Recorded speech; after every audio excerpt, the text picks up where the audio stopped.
Basically, in today's video, I wanted to talk about some of the legends from around the world.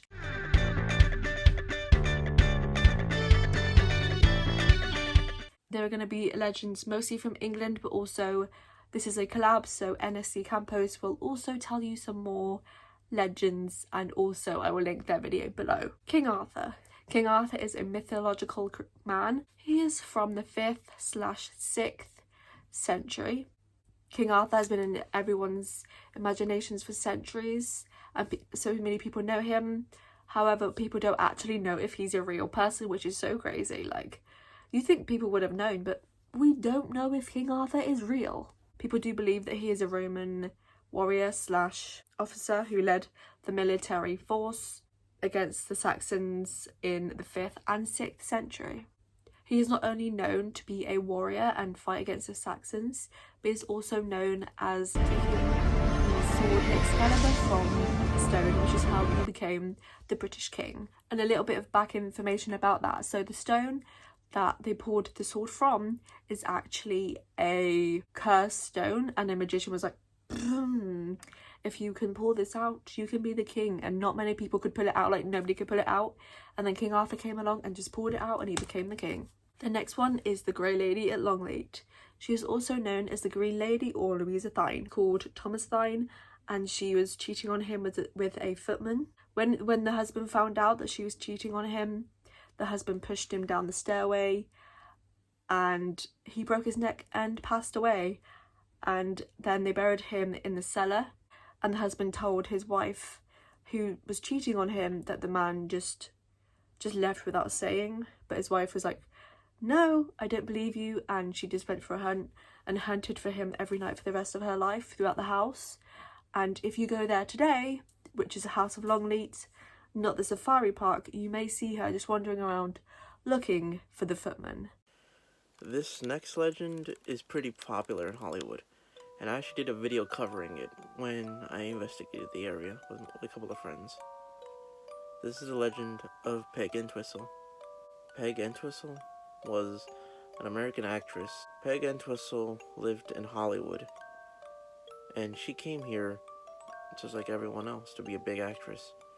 She did do a couple of shows and was pretty popular on Broadway, but everyone knows that to be really famous.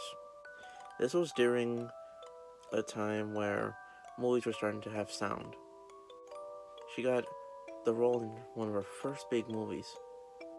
Sadly, she was supposed to have a bigger part, but they trimmed it down. She felt that she was cheated. She walked up the Hollywood Hills in the middle of the night. The Hollywood sign was still in construction. She climbed up the ladder to the H and jumped off. They found her body in the morning with a suicide note in her bag. The legend is that she'll roam the Hollywood sign, crying. Know she's nearby and will give you small gardenias. The black dog or the black shuck. The black dog is known to roam the countryside of East Anglia and wanders around the coastline/countryside. If you do see him, close your eyes and you should be safe. Legend has it, if you go, oh shit, he's there, close your eyes. And now you're wondering, how do I know what he looks like? He varies in size and shape.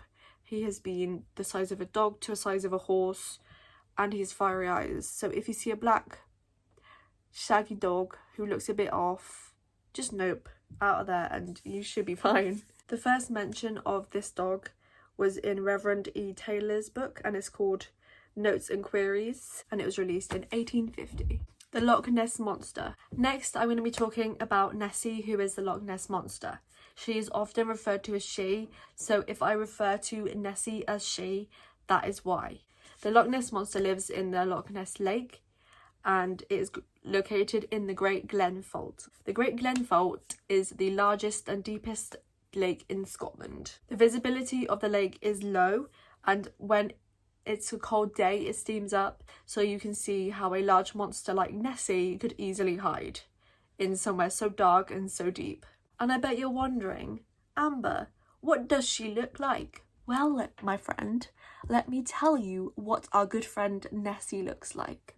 Nessie is looks a lot like the typical dinosaur. So she's got a large arched neck and a small head. She has a large body too with a small hump, so kind of like a dinosaur and a camel put together. Her colour is grey or dark brown colour, so it's very hard to kind of tell what colour she is, because usually she's seen from far away, but it's a dark colour. And what is even crazier is we don't know if she has limbs, because she is usually seen underwater. And I think a lot of people think they see her, but she's actually a log, so that's awkward as fuck.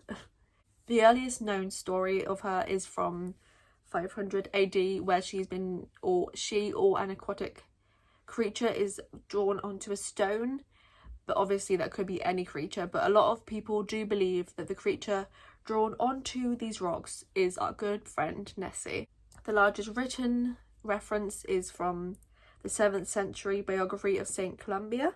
So I'm going to again read this out because this is a story. Saint Columba was on his way to visit the king of the northern Picts in Venice, when he came across a group of people who were burying a man who was known to be a victim of the Loch Ness monster. He took it upon himself to go fight the Loch Ness by getting one of the villagers to lure the beast out. When it was out, he asked God to kill it, and it banished the beast. However, it's still there. So honestly, that story confuses me, so I don't know how true it is, but that is just a small extra legend connected to our friend Nessie. I don't know why I'm struggling to read the story so much, but you know, life goes on. The Headless Horseman, a true American classic. The Headless Horseman was a soldier during the American Revolutionary War, when America was going to war with the British. He was a soldier fighting for the British side.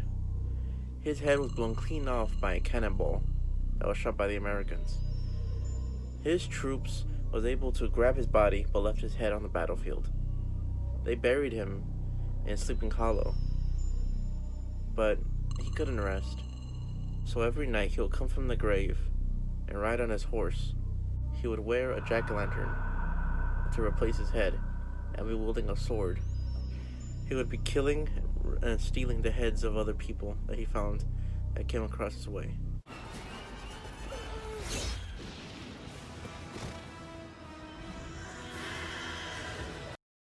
Is Robin Hood well-known British legends and has had multiple stories, movies and TV shows about him.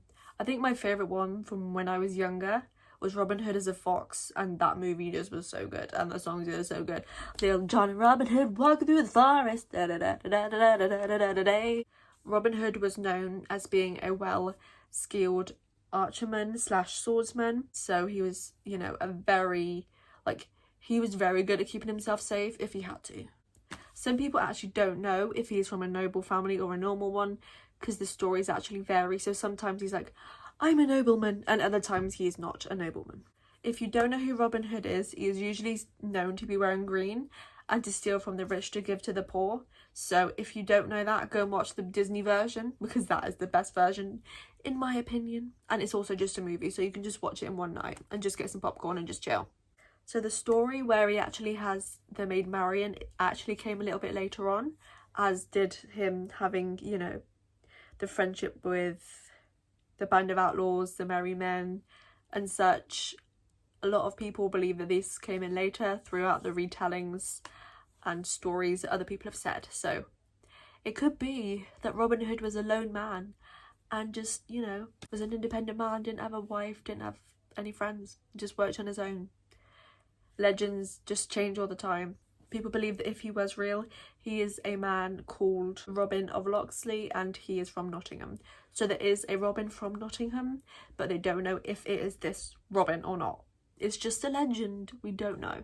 This is probably like the most interesting thing. If Robin was a real person, there is a grave at Kirklees Priory in Yorkshire, and it's believed that he just went and threw an arrow, and wherever he threw it, he was just buried there, which I think is so interesting. Like, I might be weird thinking that, but that's interesting. Okay guys, so that is it for this video. Hope you enjoyed this video. If there are any legends you want me to go into, or you want me to do another video on the legends, let me know. and I can definitely do that for you. I'm gonna definitely start uploading again. I've been really busy lately and I've been sick. Don't forget to like, subscribe, comment below your thoughts on the video, your favourite legends, and I'll see you very soon with another video. Goodbye guys.